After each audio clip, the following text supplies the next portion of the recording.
السلام علیکم ورحمۃ اللہ تعالی وبرکاتہ۔ الحمد للہ وکفی والصلاة والسلام علی محمد المصطفى وعلى آلہ واصحابہ الذین سعیدوا فی معارج الحق والہدى وخلفاء ساداتنا ابی بکر الصدیق الاکبر وعمر الفاروق الاعظم وعثمان ذی النورین واسد اللہ الغالب علی المرتضی وابنہ الامام حسن المجتبی وصبت الامام حسین شہید دافع الکرب والبلاء وامہما سیدۃ النساء فاطمۃ الزہرا وابنہ عبد القادر سیدنا غوث الورى وسراج امته ابی حنیفۃ ائمۃ الہدی وامام اہل سنته مجدد الاعظم لدینه وشریعته سیدنا احمد رضا۔ اما بعد فاعوذ باللہ من الشیطان الرجیم بسم اللہ الرحمن الرحیم ولا تحسبن اللہ غافلا عما يعمل الظالمون انما يؤخرهم ليوم تشخص فيه الأبصار مهطعين مقنعي رؤوسهم لا يرتد إليهم طرفهم وأفئدتهم هواء صدق الله العظيم۔ عزیزان ملت اسلامیہ، تلاوت کردہ آیت کریمات کے متعلق تھوڑی دیر آپ کے سامنے گفتگو کرنے سے قبل آئیے نہایت ہی عقیدت و احترام کے ساتھ اپنی اور ساری کائنات کے مرکز عقیدت حضور احمد مجتبی محمد مصطفیٰ ارواحنا فدا صلی اللہ تعالی علیہ وسلم کی بارگاہ میں اپنی غلامی کا ثبوت دیتے ہوئے جس طریقے سے میں پڑھاؤں میرے ساتھ مل کر بآواز بلند پڑھنے کی کوشش کریں۔ پڑھیں الصلاۃ والسلام علیک یا رسول اللہ، الصلاۃ والسلام علیک یا حبیب اللہ، الصلاۃ والسلام علیک یا نور اللہ، صلی اللہ تعالی علیہ وسلم۔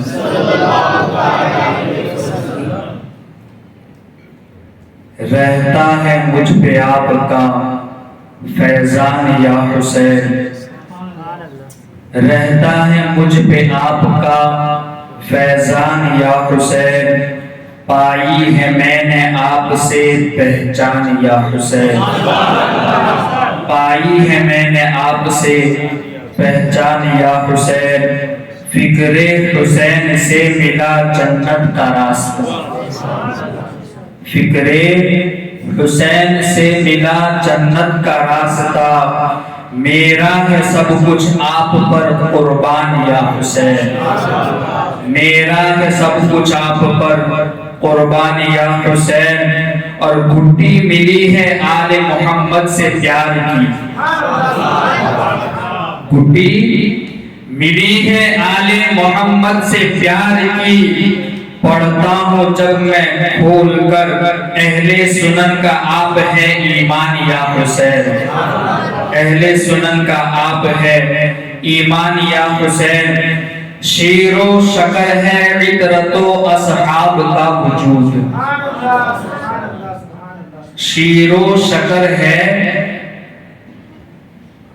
عطرت و اصحاب کا وجود، پڑھتا ہوں جب میں کھول کے قرآن یا حسین، پڑھتا ہوں جب میں کھول کے قرآن یا حسین، اور اب بھی یزیدیوں کو ذلت کی مار ہے، اب بھی یزیدیوں کو ذلت کی مار ہے، اتنے ہوئے ہیں آپ کامران یا حسین، اتنے ہوئے ہیں آپ کامران یا حسین، بنتا ہے کوئی حواری بن لے یزید کا۔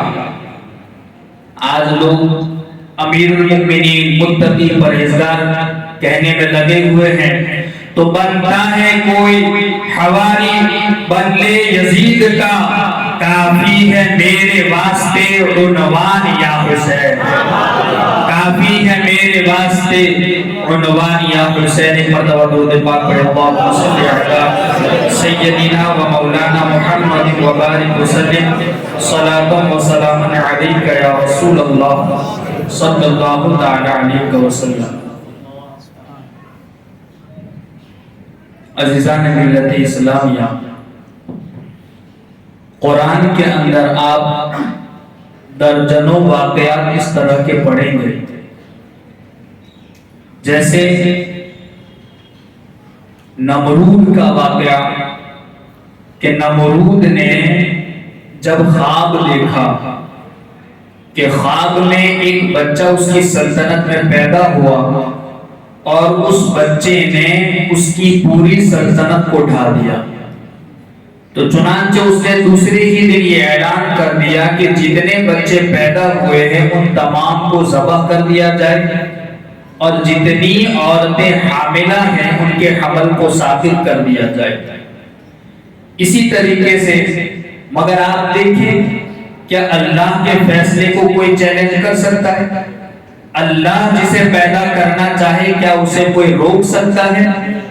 حضرت ابراہیم خلیل اللہ علیہ السلام پیدا ہوتے ہیں اور نمرود کی سلطنت کو ڈھا دیتے ہیں۔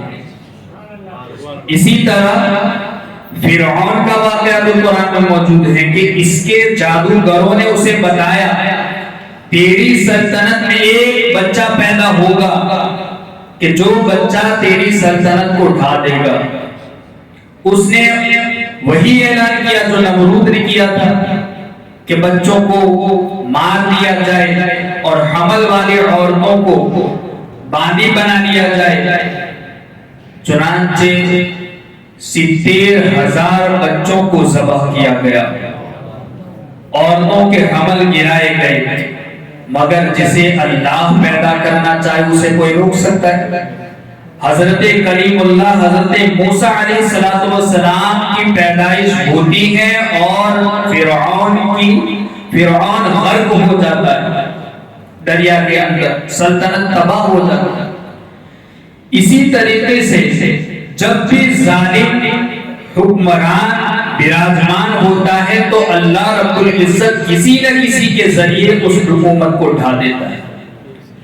حضرت امیر معاویہ رضی اللہ تعالی عنہ کے وصال کے بعد جب یزید تخت نشین ہوا تو حضرت امیر معاویہ نے اپنے وصال سے پہلے ہی اسے کہہ دیا تھا کہ تو اگر امیر بننا چاہتا ہے تو سب سے پہلے 4-5 لوگ جو ہیں مدینے میں ان کی بیعت لینا، اگر وہ تجھ سے بیعت کر لے تو ٹھیک ہے ورنہ گھر میں بیٹھے رہنا۔ یعنی وہ بھی جانتے تھے کہ خلافت کے حقدار کون ہے۔ حضرت امیر معاویہ کے وصال کے بعد یزید نے ان لوگوں کی بیعت لینا چاہی اور وہ کون تھے؟ حضرت عبد الرحمن بن ابو بکر، حضرت حسین بن علی رضی اللہ تعالی عنہ، تیسرے ہیں حضرت عبداللہ ابن عمر رضی اللہ تعالیٰ عنہ، چوتھے ہیں حضرت عبداللہ ابن عباس رضی اللہ تعالیٰ عنہ۔ یہ 4-5 لوگ تھے جن سے بیعت لینے کا امیر معاویہ رضی اللہ تعالیٰ عنہ نے پہلے سے کہہ دیا تھا۔ جب یزید نے ان سے بیعت لینا چاہی ان لوگوں نے بیعت کرنے سے انکار کر دیا۔ کیوں؟ کیونکہ یہ لوگ یزید کے فسق و فجور کو جانتے تھے۔ یہ وہ بدبخت ہیں کہ جس نے حلال کو حرام کر دیا اور حرام کو حلال کرنا چاہا، جس نے شراب کو عام کرنا چاہا، جس نے یہ کہا کہ اگر شراب پینے کے لیے تمہیں عیسوی بننا پڑے تو مذہب عیسائی میں جا کر کے شراب پیو، جس نے امہات المؤمنین کی حرمت پر حملے کیے۔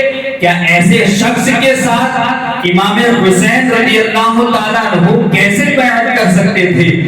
چنانچہ زبردستی یہ بیعت لینے کا معاملہ ہوا، کوفہ سے خطوط آئے، امام مسلم گئے اور پھر اس کے بعد امام مسلم نے وہاں کے حالات سے باخبر کیا۔ جب خط ملا تو یہاں سے ایک قافلہ مکہ سے کوفہ کے لیے روانہ ہوا. جب بیچ میں پہنچے جہاں کربلا کہا جاتا ہے وہاں پر آپ نے یہ ساری باتیں سنی.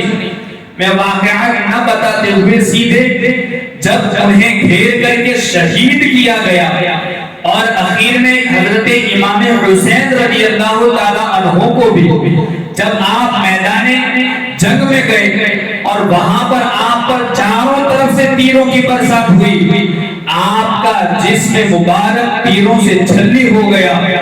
اس کی وجہ سے آپ اپنے گھوڑے سے نیچے تشریف لے آئے. آپ جیسے ہی نیچے تشریف لائے تو تین بدبخت, تین شقی القلب حضرت امام حسین رضی اللہ تعالیٰ عنہ کے پاس آتے ہیں. عمرو بن سعد بدبخت, دوسرا ہے شمر جوشن, اور تیسرے جس کو خلی بن یزید کہا جاتا ہے. یہ تین لوگ حضرت امام حسین کے پاس آتے ہیں. امام نے پوچھا کیا چاہتے ہو, تم مجھے قتل کرنا چاہتے ہو؟ اس نے کہا, شمر نے کہا کہ ہم تمہارا سر تن سے جدا کرنا چاہتے ہیں, ہم تمہیں قتل کرنا چاہتے ہیں. جب یہ کہتے ہوئے خنجر اٹھا کر آگے لپکنے لگا, اس کے پیٹ سے کپڑا ہٹا. امام حسین نے دیکھا کہ اس کے پیٹ پر سفید دھبے بنے ہوئے تھے. میرے امام نے فوراً کہا, سچ کہا تھا میرے نانا جان نے کہ ایک چیٹ کبرا کتا ہے جو میرے اہل بیت کے خون میں منہ مار رہا ہے. اور پھر حضرت امام حسین اپنے سر کو سجدے میں رکھتے ہیں اور حالت سجدے ہی کے اندر آپ شہید ہو جاتے ہیں, جام شہادت نوش فرما لیتے ہیں. اس کے بعد ان بدبختوں نے آپ کے سر کو تن سے جدا کیا. نہ صرف آپ کے سر کو جدا کیا گیا بلکہ کربلا میں اہل بیت کے قافلے کے جتنے بھی شہداء تھے ان تمام کے جسموں سے سروں کو جدا کیا گیا.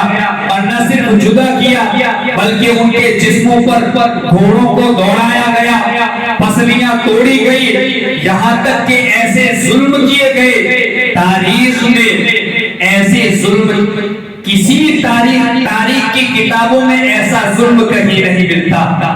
پوری تاریخ نبوت اور پوری تاریخ انسانیت میں ایسا ظلم کہ کسی نبی کی آل پر کسی نے ڈھایا ہو, ایسا ظلم اس امت کے ظالموں نے آل محمد صلی اللہ علیہ وسلم پر کیا. یعنی کہ جسموں کو چھلنی کیا, گھوڑوں کو دوڑایا, یہاں تک کہ انہیں بے غور اور کفن کے چھوڑ دیا. یزیدیوں نے اپنی لاشوں کو تو کفنایا بھی دفنایا بھی, مگر اہل بیت رضوان اللہ تعالی علیہم اجمعین کی شہداء کی جو لاشیں تھی نہ انہیں کفن دیا نہ انہیں دفنایا, بلکہ ایسے کہ چھوڑ کر کے وہ چلے گئے. عزیزان ملت اسلامیہ, ظلم کی حدیں پار کر دی. اور امام ابن جریر طبری نے تو یہ لکھا کہ حضرت امام حسین پر اتنے وار ہوئے تھے کہ آپ کے جسم پر 72 یا 73 زخم موجود تھے.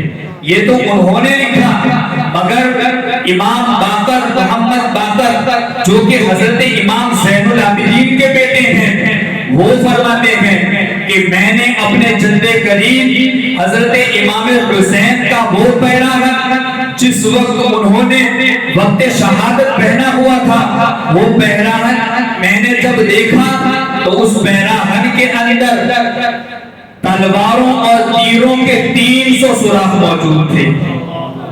تلواروں اور تیروں کے 300 سوراخ موجود تھے. یعنی یہ ظلم کی حدیں پار کر دی تھی. کیسا ظلم کیا ہوگا. اور پھر 10ویں محرم کی رات وہ لوگ وہی ٹھہرتے ہیں, یعنی آج کی رات 11ویں رات کو کربلا ہی میں وہ لوگ ٹھہرتے ہیں. اہل بیت کے افراد اپنے خیموں میں ہیں. امام زین العابدین, حضرت زینب بنت فاطمہ رضی اللہ تعالی عنہا, حضرت سکینہ, یہ سارے افراد اپنے خیمے میں ہیں. جب دوسرے دن کا سورج طلوع ہوتا ہے وہ لوگ اہل بیت کے افراد کو اونٹوں پر, ایک اونٹ پر 3 افراد کو سوار کرتے ہیں, اونٹوں کی ننگی پیٹھوں پر بٹھاتے ہیں, ان کو باندھ کر کے لے جاتے ہیں.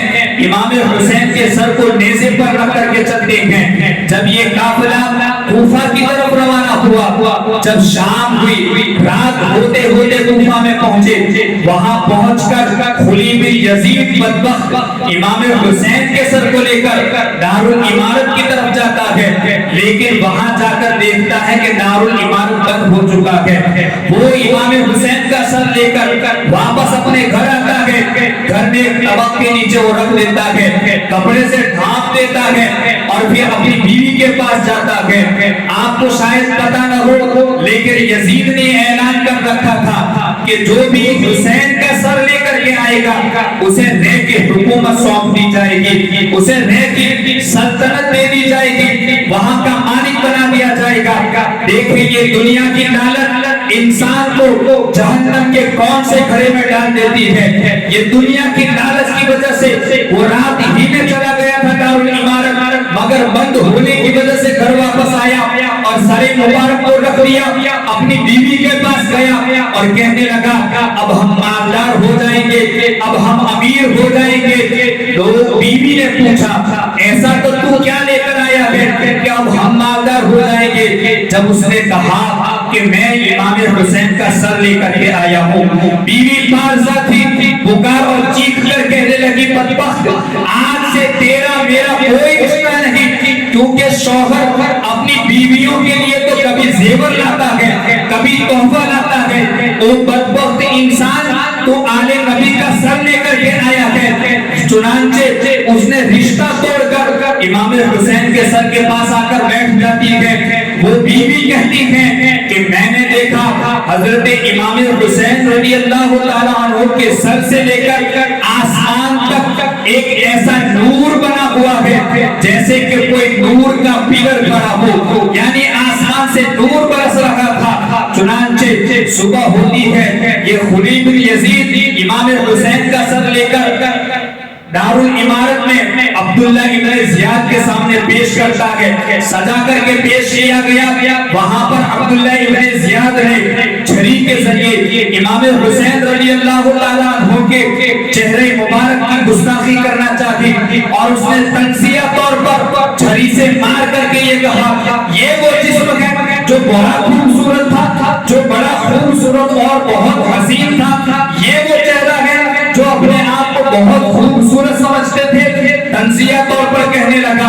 مگر اسی دارالامارت کے اندر حضرت انس بن مالک رضی اللہ تعالیٰ عنہ، حضرت زید بن ارقم رضی اللہ تعالیٰ عنہ، یہ دونوں صحابی رسول ہیں، وہ دونوں حضرات وہاں موجود تھے۔ جب اس نے چھری کے ذریعے تنزیہ طور پر یہ کہا، حضرت انس بن مالک رضی اللہ تعالیٰ عنہ کھڑے ہو جاتے ہیں اور کہتے ہیں واللہ انہو اشبہہم برسول اللہ صلی اللہ علیہ وسلم، کہ اے صادق ہم نے رسول اللہ صلی اللہ علیہ وسلم کو دیکھا ہے، خدا کی قسم یہ چہرہ مصطفیٰ کے مشابہ ہے، یہ چہرہ میرے آقا کے مشابہ ہے، تو اس کی گستاخی کرتا ہے۔ چنانچہ وہ بدبخت پھر حضور حضرت امام حسین رضی اللہ تعالیٰ عنہ کے لبوں پر چھری سے گستاخی کرنا چاہتا ہے۔ اس وقت زید بن ارقم رضی اللہ تعالیٰ عنہ کھڑے ہوتے ہیں کہ وہ بدبخت انسان میں نے دیکھا ہے، یہ وہ لوحہ مبارک ہے کہ جن لبوں کو میرے مصطفیٰ بوسہ دیا کرتے تھے، میرے آقا ان کو چوما کرتے تھے۔ جب یہ سنا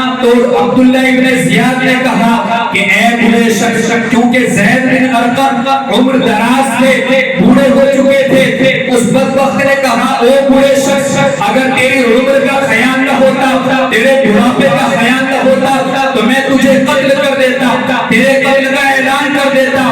حضرت زید بن ارقم رضی اللہ تعالیٰ عنہ اس کے بعد منفیوں کی طرف متوجہ ہوتے ہیں کہ اے لوگوں، کیا تم نے نہیں سنا یہ وہ نواسۂ رسول ہیں کہ جن کے بارے میں میرے مصطفیٰ صلی اللہ علیہ وسلم نے فرمایا کہ اے میری امت کے لوگوں، میری آل تمہارے اندر امانت ہے، میری امانت کی حفاظت کرنا اور میری امانت صالحین کے پاس رہے گی۔ عزیزان ملت اسلامیہ، یہ سرکار کا فرمان سنا کر حضرت زید بن ارقم وہاں سے باہر نکل جاتے ہیں، وہاں سے باہر تشریف لے آتے ہیں۔ اس کے بعد اہل بیت کے